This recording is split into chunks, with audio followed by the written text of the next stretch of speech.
വിഴിഞ്ഞം പദ്ധതി supply chain രംഗത്ത് വിപ്ലവകരമായ ഒരു മാറ്റം കൊണ്ടുവരും.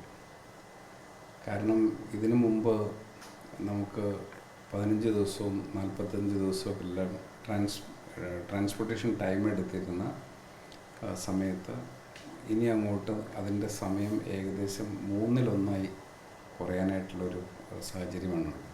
അപ്പോൾ എക്സ്പോർട്ടേഴ്സിനെ സംബന്ധിച്ചിടത്തോളം ഞങ്ങളൊക്കെ മിഡിൽ ഈസ്റ്റ് പോലുള്ള രാജ്യങ്ങളിൽ വലിയ രീതിയിലുള്ള സ്റ്റോക്ക് മെയിൻറ്റെയിൻ ചെയ്തിട്ടാണ് ബിസിനസ് ചെയ്യുന്നത്.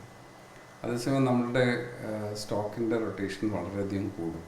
കാരണം ഇവിടെ നിന്ന് അയക്കുന്ന സാധനം പെട്ടെന്ന് എത്തും എന്നുള്ളതൊക്കെ എസ്പെഷ്യലി അമേരിക്ക പോലുള്ള രാജ്യങ്ങളിലേക്ക് മദർഷിപ്സ് വരുന്നതുകൊണ്ട് ഇവിടുന്ന് ഒരു കൊളംബോ ട്രാൻസിറ്റോ അങ്ങനെയുള്ള കാര്യങ്ങൾ ഒഴിവാക്കുന്നതുകൊണ്ട് നമുക്ക് വലിയ രീതിയിലുള്ള കൺസിഡറബിൾ ആയിട്ടുള്ള ടൈം നമുക്ക് റെഡ്യൂസ് ചെയ്യാനായിട്ട് സാധിക്കും. അതൊന്ന്. രണ്ടാമത്തെ കാര്യം, നമുക്ക് കേരളത്തെ സംബന്ധിച്ചിടത്തോളം ഇത് ഒരു എക്സ്പോർട്ട് ഹബ്ബായി മാറും. ഇപ്പോൾ സൗത്തുമായി ബന്ധപ്പെട്ടിട്ടുള്ള മിക്കവാറും സ്ഥലങ്ങളിൽ നിന്നുള്ള ആൾക്കാരെല്ലാം തന്നെ ഇങ്ങോട്ട് മൂവ് ചെയ്യുന്നൊരു സ്ഥിതി കാണുന്നുണ്ട്.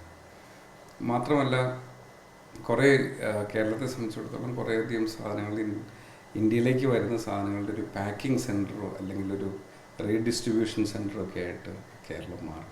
അപ്പോൾ വലിയ രീതിയിലുള്ളൊരു എക്കണോമിക് ഇമ്പാക്റ്റ് കേരളത്തിന് ഈ ഒരു പ്രോജക്റ്റ് കൊണ്ടുണ്ടാവും എന്നുള്ള കാര്യത്തിൽ ഒരു സംശയമില്ല.